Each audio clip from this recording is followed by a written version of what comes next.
तो यार आज हम बात करने वाले हैं लुक किस्म के चैप्टर नंबर 301 के बारे में। और अगर आप आगे आने वाली वीडियोस बिल्कुल भी मिस नहीं करना चाहते तो आप बेल आइकन को प्रेस कर सकते हो ताकि आगे आने वाली वीडियोस के नोटिफिकेशन आपको मिल जाएं। तो आज की वीडियो की शुरुआत में हम देखते हैं जो टॉम ली होता है वो जोहान की एबिलिटीज टेस्ट करना चाह रहा होता है। टॉम ली कहता है, चिंता मत कर बच्चे, ये बस एक टेस्ट है, मैं तुझे जान से नहीं मारूंगा। और टॉम एक घुमा के मुक्का मारता है जोहान के। और जैसा कि हमें पता है जोहान काफी ज्यादा फास्ट है, इसलिए वो टॉम के मुक्के से बच जाता है। और टॉम का ये मुक्का इतना ज्यादा खतरनाक होता है कि वो मुक्का सोफा फाड़ के सोफे में अटक जाता है। और अभी हम देखते हैं टॉम के कंधे में एक टैटू मिस किम के नाम का, जिसका टॉम डाई हार्ट फैन होता है। टॉम कहता है, तू स्पीड टेस्ट में पास हुआ स्पीडी बॉय, तू बिल्कुल एक झिंगूर की तरह बहुत ज्यादा तेज है। लेकिन यार भले ही जोहान ने टॉम का मुक्का डॉज कर लिया होता है, लेकिन फिर भी उसके गाल पे हल्का सा एक कट लग जाता है। जोहान अपने मन में कहता है,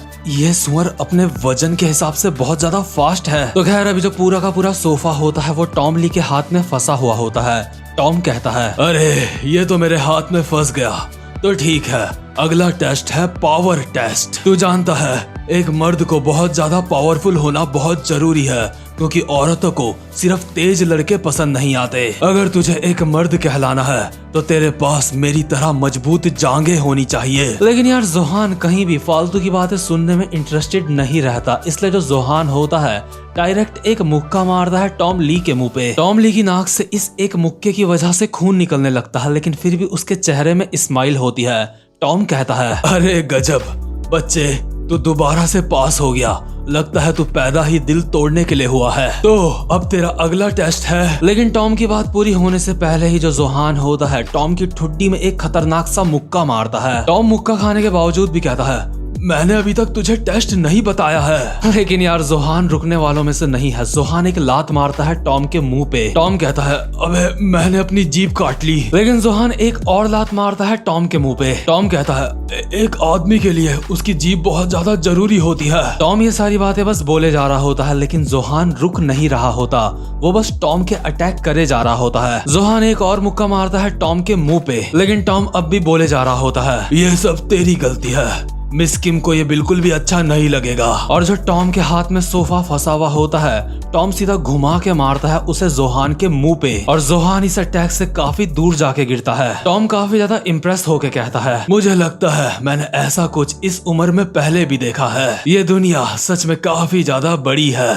मैंने कभी नहीं सोचा था कि उन जैसे टैलेंटेड बच्चे मैं अपनी जिंदगी में दोबारा से देखूंगा। और यहाँ पे टॉम अभी गो और गन की ही बात कर रहा होता है। टॉम कहता है, वैसे वो सब अब काफी बड़े हो चुके होंगे, मुझे लगता है अब शायद वो मुझसे ज्यादा ताकतवर हो गए होंगे। और यार एक और बात है कि टॉम ली के सिर्फ 2 स्टूडेंट ही नहीं बल्कि उसका एक तीसरा स्टूडेंट भी है जो कि है एली जैंग। तो खैर जो सोफा टॉम ली के हाथ में फंसा हुआ होता है उसी को वो जमीन में रख के उसके ऊपर बैठ जाता है और कहता है, जोहान लड़के, तू काफी अच्छे स्कोर्स से पास हो चुका है और तूने मुझे कहा था तू किसी को ढूंढ रहा है ना? तो ठीक है, मेरे व्हाइट टाइगर जॉब सेंटर में बहुत ज्यादा मेहनत से काम कर और उसके बाद तू जितने भी पैसे कमाएगा उससे मुझे मेरी फीस दे दे। अगर तू ऐसा करता है तो मैं तेरे लिए इस दुनिया में किसी को भी ढूंढ सकता हूँ। लेकिन एक सेकंड, मुझे ऐसा क्यों लग रहा है कि जैसे मैं खुद से बात कर रहा हूँ। तू घमंडी बच्चे, ये आजकल की जनरेशन के बच्चे सच में बहुत ज्यादा कमीने हैं। खैर छोड़ो, मुझे फर्क नहीं पड़ता।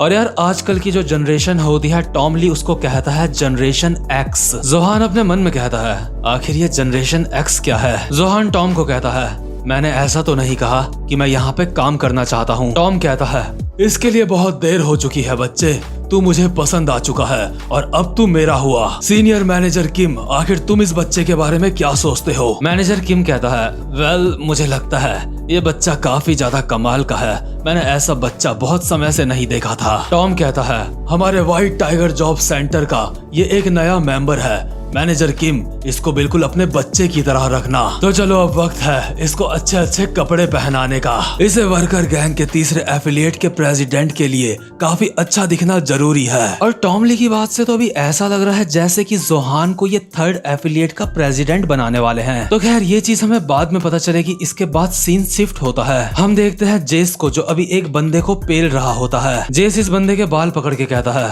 अबे साले आखिर तू कहाँ से है? ये बंदा कहता है, मैं गैंग बग से हूँ। जेस अपने मन में कहता है ये गैंग बग से है, इसका मतलब ये पहले गॉड डॉग का मेंबर रह चुका है। क्योंकि जोहान शियोंग अकेला काम करता है, मुझे लगता है जिन जैंग इन लोगों को अपने साथ ले जाना भूल गया। गैंग बग के जितने भी बंदे हैं जिनका अब कोई भी लीडर नहीं है, अब वो यहाँ सेंट्रल सियोल में आ रहे हैं। और कुछ ऐसे भी लोग हैं जिन्होंने बिग डील गैंग को छोड़ा है, वो भी यहीं आ रहे हैं। यानी कि जो 4 बड़ी गैंग्स हैं उनकी ताकत धीरे धीरे कम हो रही है और उनके छोड़े हुए बंदे अपनी कोई छोटी गैंग बना के अपनी कुछ साजिश कर रहे हैं। लेकिन एक बात तो है, ये 4 गैंग सच में बहुत ही बुरी गैंग्स हैं। इनको देख के ऐसा लगता है जैसे इस दुनिया में पुलिस एग्जिस्ट ही नहीं करती। आजकल हर छोटी मोटी गैंग सेंट्रल सियोल पे अपना कब्जा करना चाहती है। और यार सेंट्रल सियोल वो जगह होती है जहाँ पे राज होता है बर्न नकल का। अभी यहाँ पे बहुत सारे बंदे बर्न नकल को हराने के लिए आ रखे होते हैं, लेकिन जेस के साथ के बंदों ने मिलके इन सब की हालत खराब कर दी होती है। जेस और जेस के सारे बंदे इन बंदों को जमीन में लेटाने के बाद अपने मन में सोचते हैं,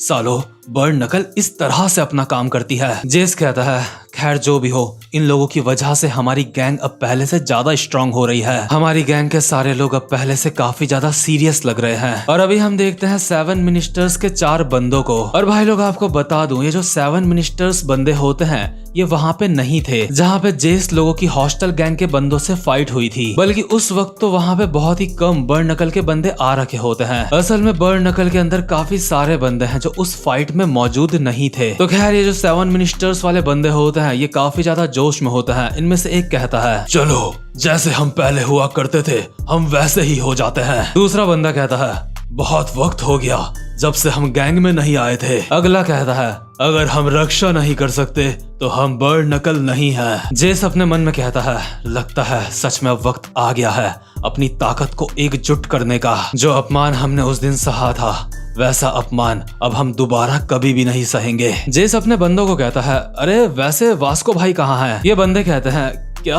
वास्को भाई वो तो अकेले ही गैंगडोंग जा रखे हैं। उन्होंने कहा था कि सेंट्रल सियोल में जितने भी बंदे आ रहे हैं वो उनकी जड़ को ही खत्म कर देंगे। और यार इसके बाद हम देखते हैं वास्को को जो अभी अकेला खड़ा होता है और उसके अगल बगल में कम से कम 100 बंदे पड़े हुए होते हैं। वास्को के शरीर में अभी काफी सारे चाकू के कट्स के निशान लगे हुए होते हैं और उसके चेहरे से भी काफी ज्यादा खून निकल रहा होता है। लेकिन फिर भी वास्को अपने मन में बोल रहा होता है ये काफी नहीं है, ये काफी नहीं है। मैं अब भी उतना ताकतवर नहीं हुआ, मैं अब भी उतना ताकतवर नहीं हूँ कि सारे दुष्ट लोगों को खत्म कर सकूं। और वास्को को वो सारी बातें याद आ रही होती है कि कैसे उसकी विंजिन के साथ फाइट हुई थी, कैसे सेथ ली उसके ऊपर भारी पड़ रहा था जब वो काफी ज्यादा थक चुका था। मतलब सच में वैसे सेथ ली की वास्को के सामने कोई भी औकात नहीं है, लेकिन वास्को उस समय काफी ज्यादा थक चुका था। बट वास्को की ये बात दिल पे लग चुकी होती है कि वो कैसे बुरे लोगों से हार सकता है। वास्को हर चीज बर्दाश्त कर सकता है लेकिन बुरे लोगों से हारना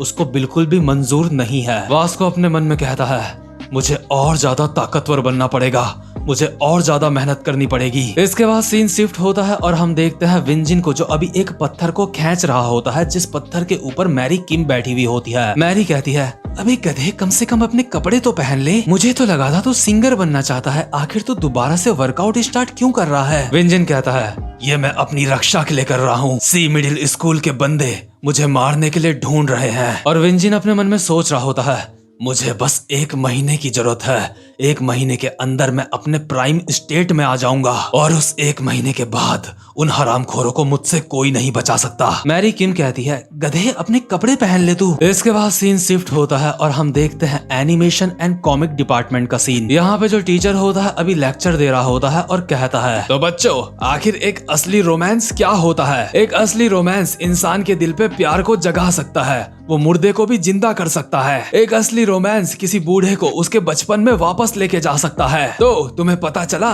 एक असली रोमांस किसको कहते हैं? लेकिन तभी जो लोगन होता है अपनी बेंच से बहुत ही गुस्से में उठता है। टीचर कहता है हे लोगन, आखिर क्या बात है? क्या तुम किसी चीज से परेशान हो? चलो क्लास पे फोकस करते हैं। लोगन अपने मन में सोच रहा होता है मेरा इस सबसे दिमाग खराब हो रहा है, क्या ऐसा कोई भी रास्ता नहीं है जिससे मैं ये सारी चीजों से बाहर निकल सकूं? मुझे अब और ज्यादा इस स्कूल में नहीं पढ़ना, मैं यहाँ से जा रहा हूँ। और ये जो यहाँ पे टीचर होता है लोगन इसके मुक्के मार मार के इसको जमीन में लेटा देता है। अभी टीचर की हालत बहुत ज्यादा खराब हो जाती है। लोगन ने अभी फाइनली वो काम कर दिया होता है जो हर एक बैक बेंचर का सपना होता है। लोगन अभी टीचर को फोड़ के आराम से चलते हुए स्कूल से बाहर आ रहा होता है अपने अंडे खुजलाते हुए। लोगन कहता है ये बहुत ज्यादा आसान था।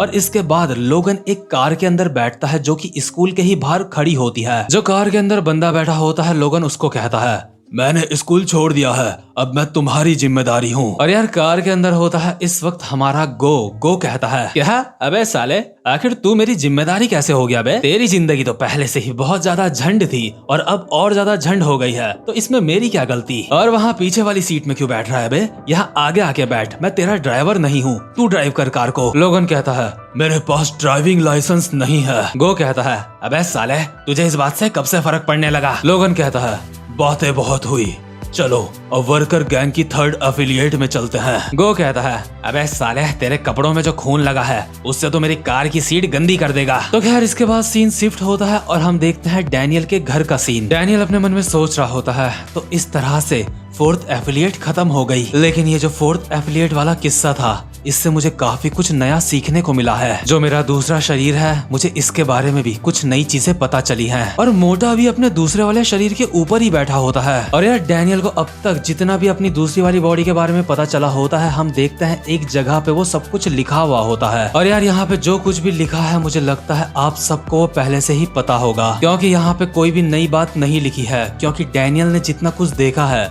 उसके साथ साथ हमने भी वो सब कुछ देखा है कि वो बॉडी कैसे काम करती है डैनियल की। तो खैर अभी जो डैनियल होता है, अपने लेवल पे चारों गैंग्स के बारे में सब कुछ पता करने की कोशिश कर रहा होता है। डैनियल अपने मन में कहता है, चलो अच्छा है, जब मैं सैमुअल के रूम में गया था तो मैंने वहाँ पे काफी सारी फोटोज क्लिक कर ली थी। जब मैं 4 गैंग्स को तबाह करूंगा तो वो फोटोज मेरे जरूर काम आएंगी। सच में वो जो सैमुअल के रूम में मैं छुप के गया था और वहाँ पे सारी फोटोज क्लिक करी थी, वो सब कुछ सोच के मुझे ऐसा लग रहा है जैसे मैं कोई जासूस हूँ। मैं सोच रहा हूँ आखिर आगे और क्या क्या होने वाला है। और जो मैंने फोटोज क्लिक करी थी, आखिर इनमें जो ये नंबर्स लिखे हैं, इसका मतलब क्या है? और ये जो D3 लिखा है, इसका मतलब क्या हो सकता है? और हम देखते हैं जिस बोर्ड की डैनियल ने फोटो क्लिक करी होती है, अभी उसी असली बोर्ड के सामने सैमुअल खड़ा हुआ होता है। क्योंकि इस बोर्ड के ऊपर जितना भी कुछ लिखा हुआ होता है और इसके ऊपर जितनी भी फोटोज होती हैं, ये सारा का सारा काम सैमुअल का ही होता है। और जब से मैंने इस बंदे को देखा है, तब से इससे मुझे बस ऐसी ही फीलिंग आ रही है जैसे ये कोई बहुत बड़ी साजिश कर रहा है। इसके बाद सीन शिफ्ट होता है और हम देखते हैं बहुत सारे काले कपड़े वाले बंदे एक व्हाइट शर्ट वाले बंदे के सामने सर झुका के खड़े होते हैं और कहते हैं, कांग्रेचुलेशन सर, आप आजाद हो गए। हमारे बॉस सच में काफी महान है। इसके बाद यहाँ पे आता है बिग डील का हिडन ड्रैगन लाइन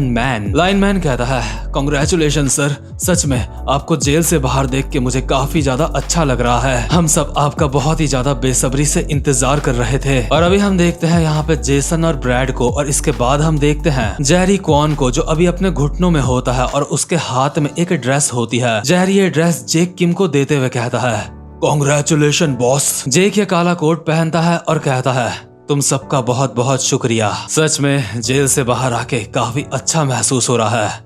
तो चलो अब चलते हैं वापस गैंगशॉ। और अभी पूरी की पूरी बिग डील निकल पड़ती है गैंगशॉ की तरफ। तो खैर जब जेक किम आजाद हो चुका है, तो मैं आपको एक बात याद दिलाना चाहता हूँ। जेक ने एक बारी जेरी को कहा था, जब वो जेल से आजाद हो जाएगा तो वो गन को खुद अपने हाथों से मारेगा। तो भाई लोग, मामला अब काफी ज्यादा मजेदार होने वाला है। लेकिन इसी के साथ ये वाला चैप्टर यहीं पे खत्म होता है। और अगर आप मेरे चैनल पे पहली बार आए हो तो चैनल को सब्सक्राइब और वीडियो को लाइक जरूर से कर लेना। तो भाई लोग, अब मैं मिलता हूँ आपसे अपनी नेक्स्ट वीडियो में, तब तक के लिए गुड बाय।